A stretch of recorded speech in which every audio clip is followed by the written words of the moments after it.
La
Sombrero por otro, en la cabaretera batalla,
Thank you.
Are you with me? Don't be CRS students. Don't be. This Christian faith is real. It says the Holy Ghost shall come upon you. The advent of the Holy Ghost will manifest battles. The disciples waited on me, and at the advent of the Holy Ghost there was a battle, and 3,000 souls were converted because the glory was revealed on Pentecost. Are you with me? So when you take that song, you take it with meaning and with expectation. Hear your song, hey.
One more time.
Spirit of the living God, we come in total surrender for you to have a free course in our midst, for you to have your way ultimately in all that we do in the presence of the Father. We ask, oh God, for the enablement and the strength that you give, and only you give. Cause your name to be glorified, Lord. Blessed be your name forever. In Jesus' mighty name we pray. Please celebrate Jesus with the Lord. Let me make somebody welcome to God's presence this evening. Welcome to God's presence this evening. You can take your seat, come to the worship. I believe we were blessed this morning. Yes, sir. We were engaging God on the basis of the things that He brought to us in the morning. If you were not around in the morning, let me see you wave your hand. Oh, okay. Okay. Trust the Lord because it's a build up to where we are. So we trust the Lord, and this evening the Lord will help us to communicate divine truths in the way that it will be an experience for each and every one of us. In Jesus' mighty name. Amen. There's still looking at bad things. And I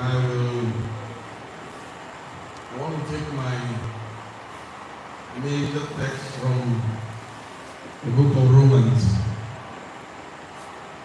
Romans chapter number 8. Romans chapter number 8.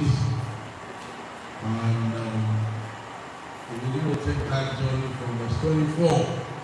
But not before we go there, I will then back up again to the scripture that Pastor Femi raised just now.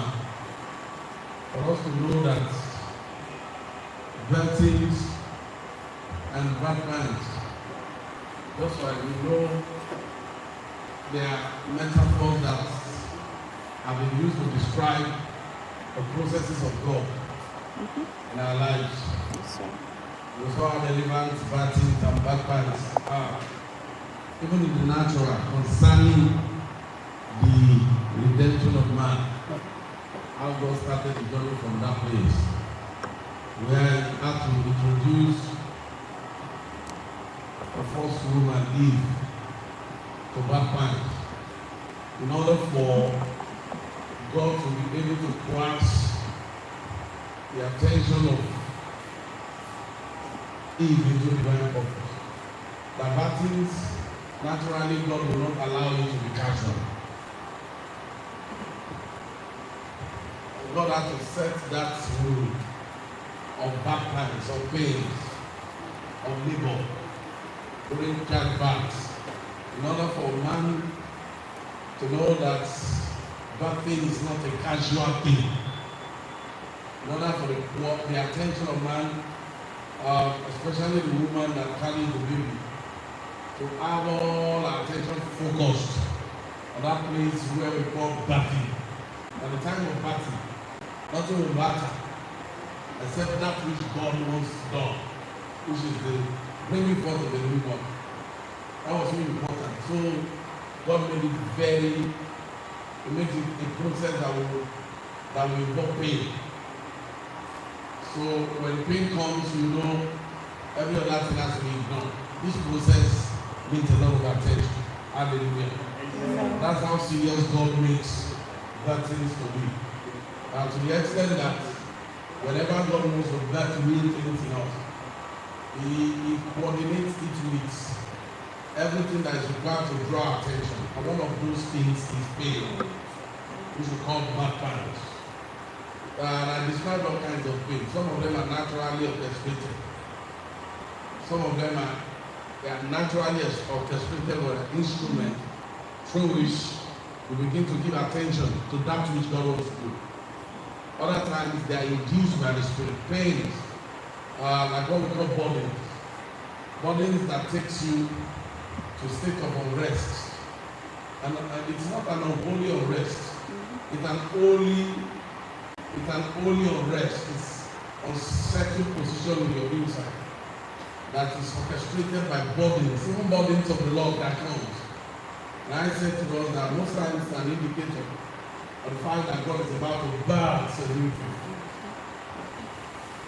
So we see birthings of things, birthings of seasons, birthings of hopes, birthings of God's plans. And all of it is going to be coordinated by God Himself into a place. Even the birth of Jesus, even though He was conceived of the Holy Ghost, and the day that I was going to give birth, they have asked me and not read that either. You understand? To the extent that they have to put Him up in a manger, which is a prophetic description of His destiny. Because the first day they were going to see Him and describe Him and introduce Him, John the Baptist said to the way of it. If you don't have an history with God, it's hard to have a future. So you can come like David said, the God that delivered me from the power of the lion and of the bear, He will also deliver me from the hand of the Philistines.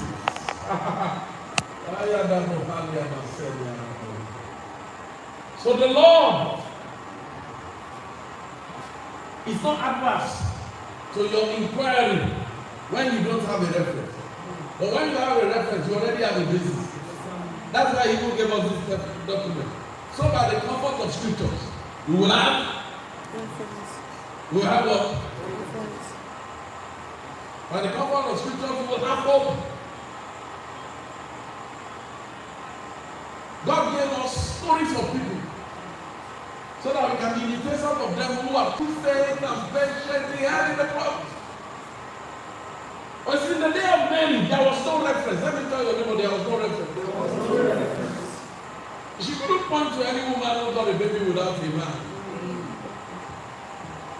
And that gave us an expo of operations of God. How you make things happen. Thank God, I thank God Mary asked the question. Because if Mary had not asked that question, we'll be wondering how impossibilities are made possible. And I thank God, God gave Angel Gabriel the allowance, the authorization to explain the operations of how things work.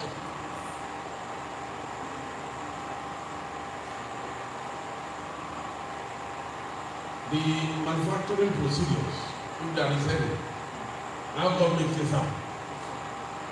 So Mary decided to hear. When Mary asked, how shall these things be? Seeing that I do not know a man. The established way is that I must know a man.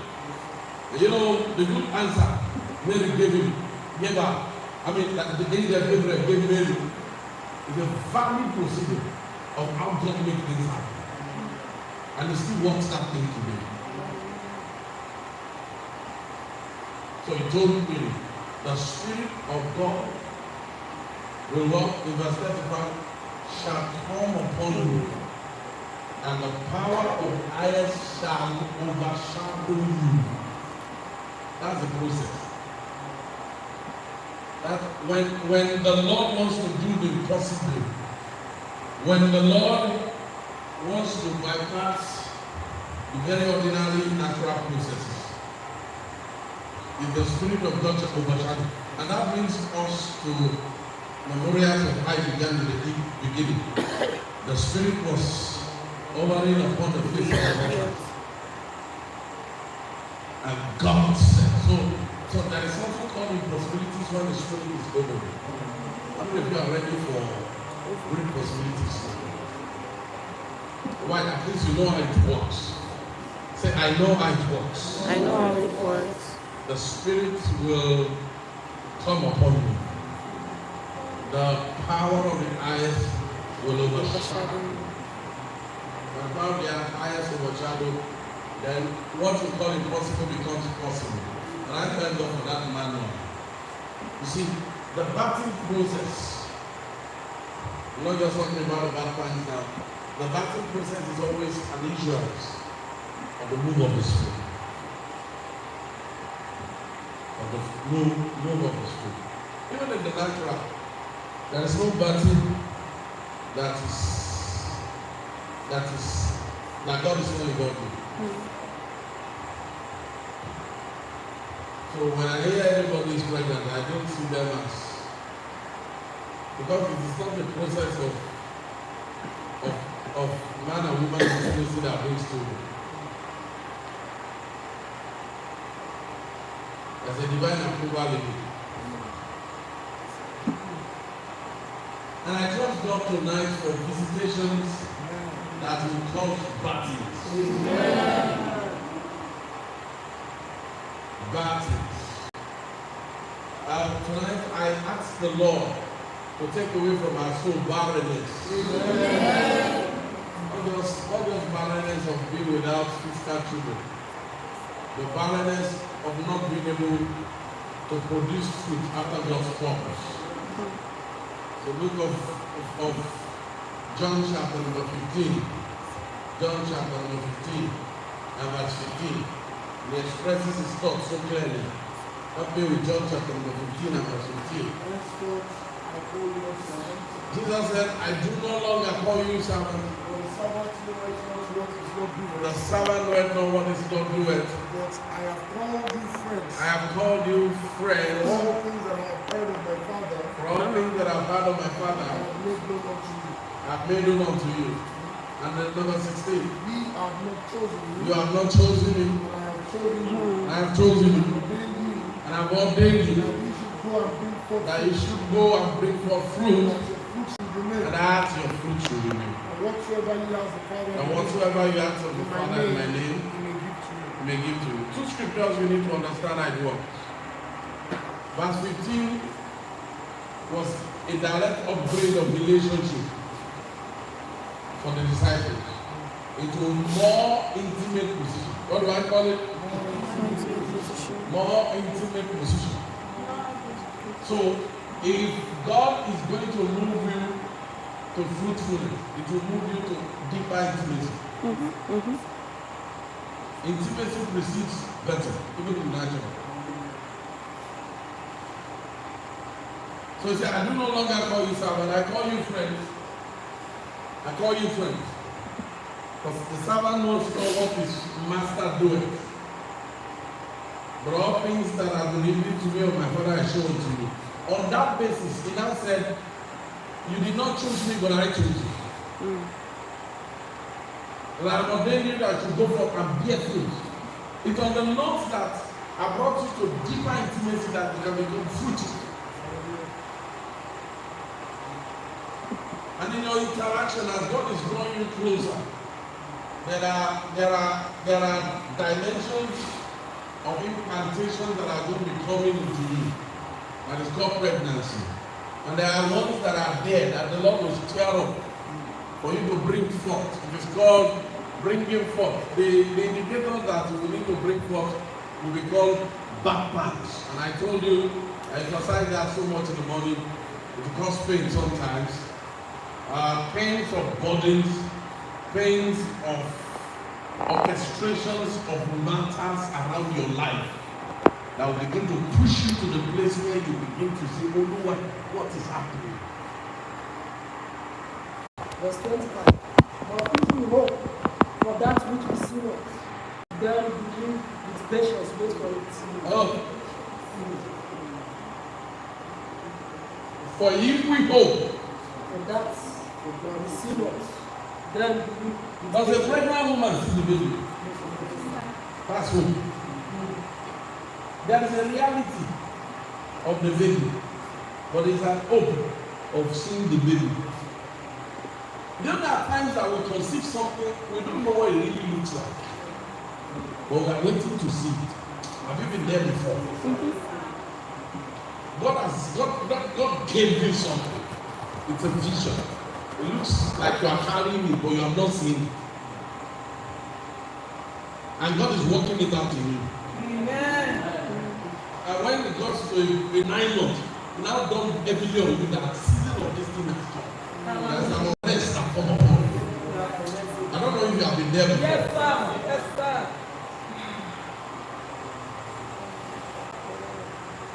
And like everyone that gives out to a baby, they keep staring at the baby like this. As if it's not the baby, they've not carried, they've been carrying for them. That's how God hides destinies from you. And it is hidden in hope. The hope that is seen is not yet hope. You are coming to affliction. You are coming to affliction. There are things you are carrying that will storm the world. There's things you are carrying that has the energy of taking the world. They are coming. Who would have known that the baby inside Mary was going to have the capacity of bringing the whole world into salvation? So you cannot underrate what God has shown you.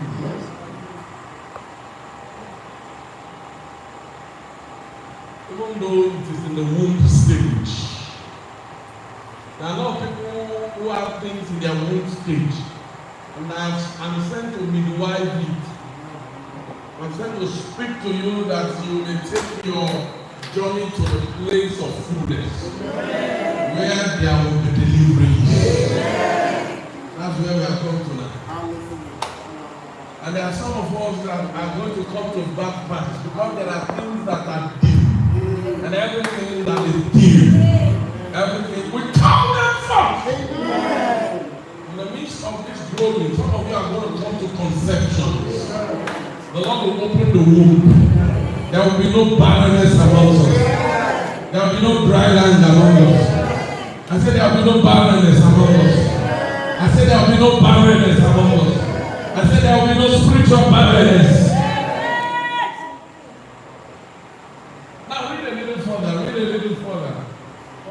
Verse 25 again. Verse 25. But if we hope for that we see not, then we will with precious wait for it. Verse 26. Likewise the Spirit also helpeth our infirmities. For we know not what we should pray for the ought, but the Can you connect it together? Read that 25 to 26 so that people can understand. But verse 25. But if we hope for that we see not, then we will with patience wait for it. 26. Likewise, the Spirit also helpeth our infirmities. You see, you can never understand verse 26 if you don't read verse 25.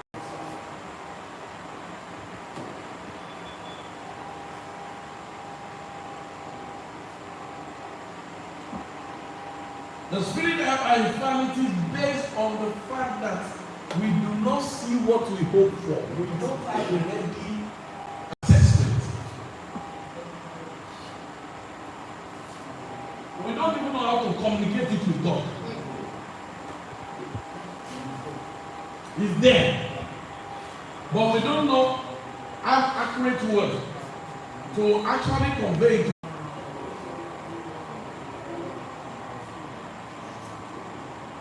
You see, this Michael's mom, she was used to be my prayer partner. We will begin to pray, we need to pray. We talk to one prayer. She will say, Father, I thank you. He said, let us begin to thank God. I was in prayer. I said, Father, let's begin to thank God now. He said, Father, we thank you. We thank you. We thank you. We thank you for today. Because you are good.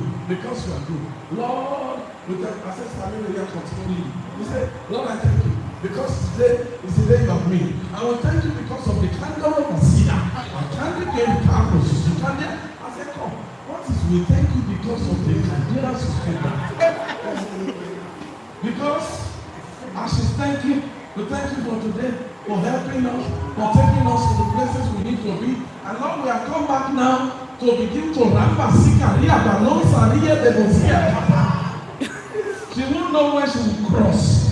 Why? Because the Holy Ghost seizes the whole path. Oh, we will pray. We will pray ourselves to divine agendas. We pray ourselves into divine program. We will alter things that the enemy thought they are secured. We will alter them. We will change postures. The things that they thought will not happen will begin to happen. We will come into visitation. Like angels came to Mary, it will begin to happen with us. Are you serious? Are you here?